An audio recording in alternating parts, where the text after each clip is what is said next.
Ontario County Sheriff's deputies are asking for your help tonight, finding a missing man. They say 31-year-old Adam Chase went missing on June 14th.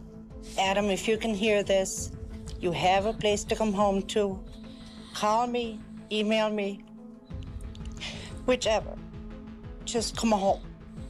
If anybody knows where Adam is, please contact the Ontario County Sheriffs. So this way the family can know how he is and that he's okay. In 2012, in Ontario County, New York, a man left his home after having an argument with his wife. Initially, his family thought he just needed some time to cool off and would return once he calmed down. However, after a few days passed with no sign of him, the family grew concerned and reported him missing to the police. They also sought help from the media to appeal to the public for assistance in finding him. Months of searching and waiting passed, but eventually they only found a set of scattered white bones. Even more surprisingly, the remains were discovered right within the family's home. What secret did this disappearance hold? And who was the silent perpetrator behind it all? Welcome to Crime Documentary Files.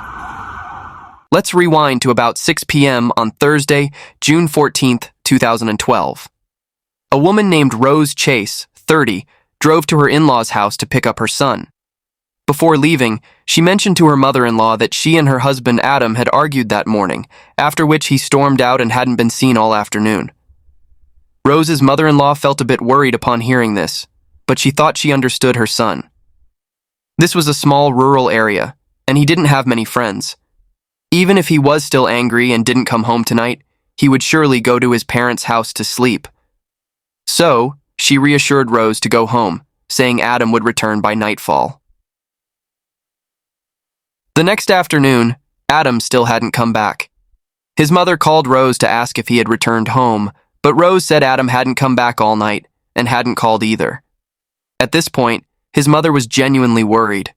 She asked Rose what had caused such a serious argument.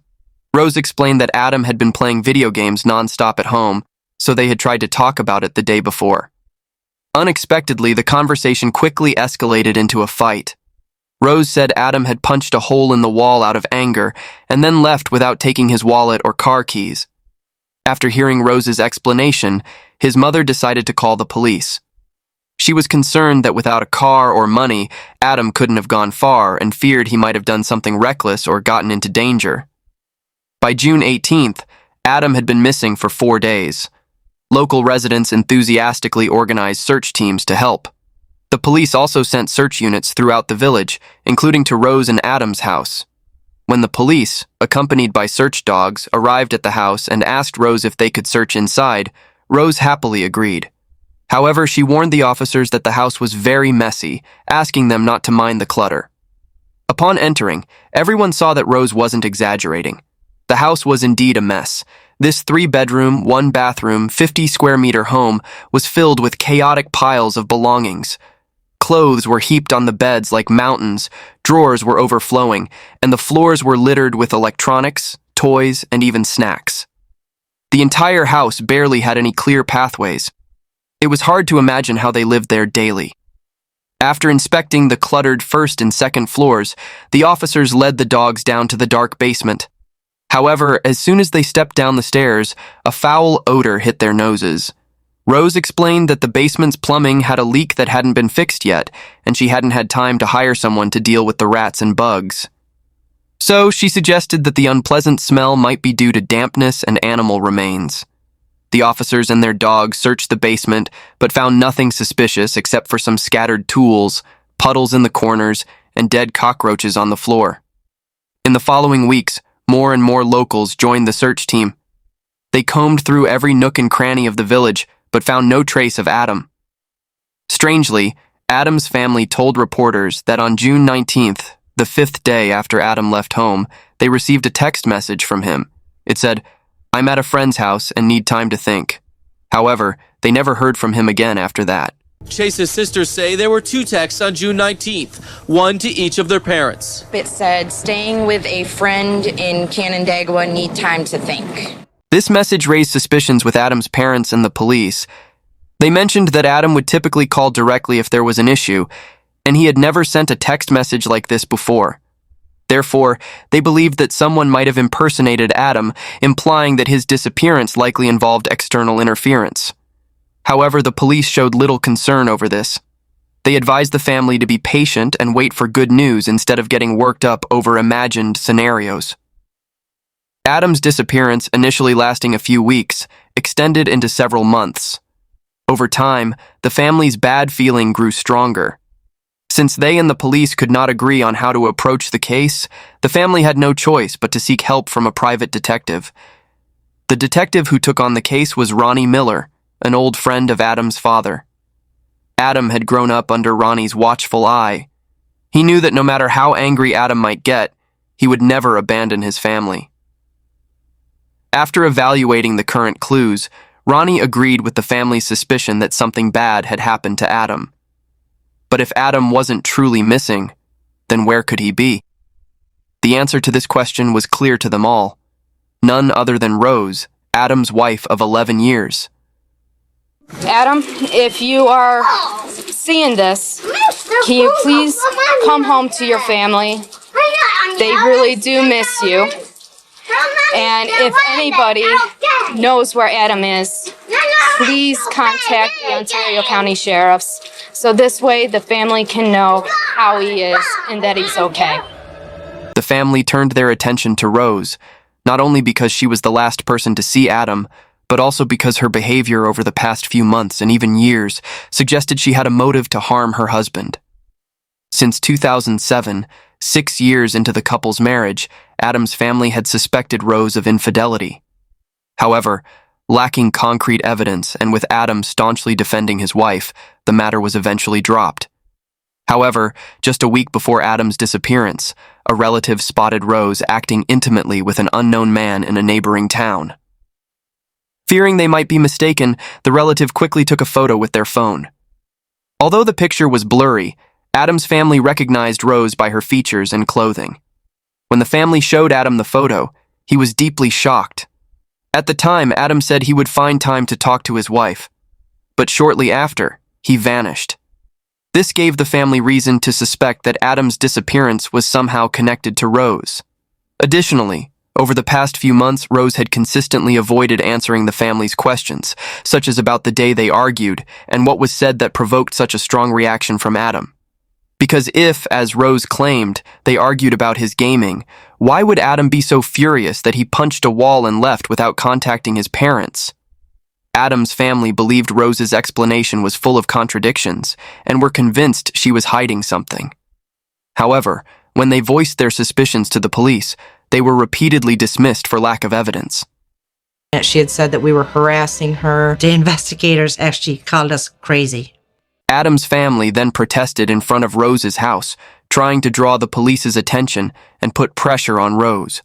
However, they were eventually driven away by the police and warned that such actions could be considered harassment. As time passed, Adam had been missing for nearly 6 months. Private Detective Rodney and Adam's family were still working tirelessly on the case, but their energy and spirits were nearly depleted. Rodney figured that if those seeking the truth were this exhausted, the person hiding it must be equally worn out. So he decided to give Rose a scare, hoping it might shake her enough to reveal the truth. Surprisingly, this tactic worked. On December 13, 2012, Rodney stood at Rose's front door. He sternly told her, "You've been in a lot of pain, I know, but now I have enough evidence to charge you. Tell me, where did you bury Adam?" As soon as Rodney finished speaking, Rose collapsed to the ground, trembling. She cried and said she hadn't buried Adam but had cremated him. The location was in her mother's backyard. Hearing this, Rodney immediately informed the police, requesting a search of Rose's mother's property. There, they found a box containing ashes along with scattered human bone fragments in the bushes nearby. Throughout this process, Rose stood by and watched. She quietly apologized to Adam's family, but otherwise, her emotions remained unchanged. Finding Adam's remains confirmed the family's intuition from the start. But now, they faced an even more painful reality. What had Adam gone through before he died? Why were his bones scattered on his mother-in-law's property? If it was the heat of the moment and you thought enough was enough and you pushed him, you pushed him. It's what it is. I don't know if I actually gave him that extra oomph. Next, I will use interrogation excerpts as supplemental material to recreate the events of the day Adam and Rose had their conflict. But before we continue the story, let's learn more about the personalities and backgrounds of this couple. This way, everyone can better understand their perspectives and points of conflict and evaluate who might be telling the truth. Rose and Adam's fate intertwined back in high school. Rose, a year younger than Adam, was introverted and struggled to make friends. Additionally, she had a reading disorder, which made her a frequent target for bullying at school. Her mother said that Rose preferred playing with small animals over socializing with others. Adam, on the other hand, was different. Although recognized as a computer geek, his cheerful and slightly quirky personality made him well-liked among his peers. Initially, the two were just friends. As they moved into high school, they gradually grew closer. Both families recall that Rose and Adam shared a love for science fiction novels and movies. They often visited Renaissance fairs together. After a period of stable dating, they decided to get married. Rose was 19 and Adam was 20 at the time. Friends and family were overjoyed for them. However, the young couple quickly faced their first challenge. Doctors diagnosed Adam with abnormal sperm, meaning they would need a significant amount of money for treatments if they wanted to have children. At the time, their financial situation was tight. Rose worked as an assembly line worker at a weapons factory, while Adam ran his own small business. After careful consideration, they decided to let nature take its course and not try too hard for a child. In 2007, 6 years into their marriage, Rose was blessed with the birth of their son, Tristan. The couple was overjoyed, especially Adam, who saw this miraculous child as a gift from above. Shortly after Tristan's birth, Adam decided to quit his job to become a full-time stay-at-home dad.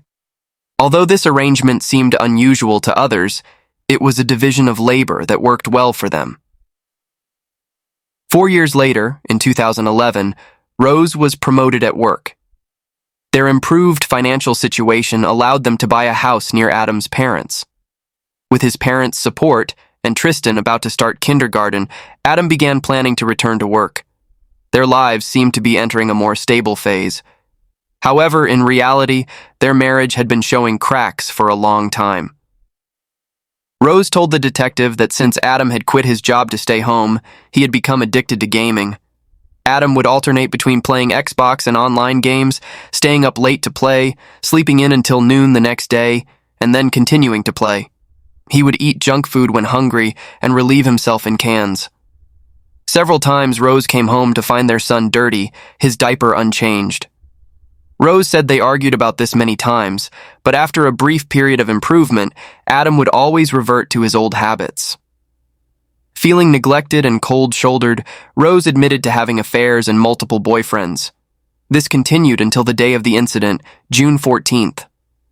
Rose said both she and Adam took the day off and sent their son to his grandparents because they wanted to have a serious conversation. However, this time the discussion was not about gaming, but about the photo Adam had seen. Rose explained to Adam that although she had indeed kissed the man in the photo, nothing more had happened between them. But Adam didn't believe her. He said that despite his deep love for their son, he now doubted whether the child was even his. The argument escalated, with both of them growing more agitated. When Adam suggested a DNA test to determine paternity, Rose felt there was no point in hiding anymore. She bluntly told him that there was no need for a test because the child was not his. Hearing these words from his wife, Adam punched the wall in anger. At this moment, a physical confrontation broke out between them. Rose said that during the struggle, Adam somehow tripped and fell down the stairs from the second floor, lying motionless at the bottom. Rose explained to the detective that she wasn't sure if Adam was still alive at that moment, but the reason she didn't call the police or an ambulance was that she thought his death might be more beneficial to her. Knowing Adam was aware he wasn't the child's father, if he insisted on a divorce, the judge would likely rule in his favor. Rose feared she would lose custody of her child, her earnings, and her retirement savings would be taken for alimony. In short, if Adam lived, she would lose everything. So she chose to let him die naturally. Rose said that before picking up her son that afternoon, she pushed Adam, who was unresponsive at that point, down the basement stairs, positioned him sitting against the wall, folded forward, and then hid him under a pile of clutter. She claimed, "I didn't expect that 4 days later the police would bring search dogs to my door." Rose felt relieved when the dogs didn't detect anything suspicious, which allowed her to escape immediate danger. Rose safely passed the initial search. Her cooperative attitude during the investigation led the police not to suspect her as a criminal. So, for many months afterward, whenever Adam's family raised suspicions about her, the police maintained a cautious attitude and did not investigate further. However, Rose knew she couldn't hide Adam in the basement forever. By July, as the temperature rose and the smell of decay became stronger, she knew she had to act quickly before attracting attention. Therefore, at the end of July or the beginning of August, although she couldn't remember the exact time, about a month after Adam fell down the stairs, she moved his body to her mother's house and cremated him in the backyard. Upon hearing this, the police asked how she transported Adam's body and if she used any tools to dismember him. She said no, that Adam's body had broken apart naturally during transportation. Rose placed each part of Adam into the trunk of her car and drove, along with her son, to her mother's house, which was about a 20-minute drive away. According to Rose, her mother knew nothing until the police arrived. As for her son Tristan, who was only 4 years old, he witnessed everything unknowingly, believing his mother's explanation that the smell in the trunk was something they needed to get rid of. On the day of the interrogation, Rose Chase was charged with second-degree murder, evidence tampering, and 2 other charges. On October 8, 2013, Rose's trial officially began. Since no video recording of the trial was found online, we will summarize it for you. First, we start with the indictment. The prosecutor accused Rose of intentionally causing her husband's death. She then lied and deceived law enforcement and the victim's family for 6 months. During that time, she even destroyed and burned the body to eliminate evidence. Because the victim, Adam, had been cremated, the forensic doctor couldn't determine the cause of death.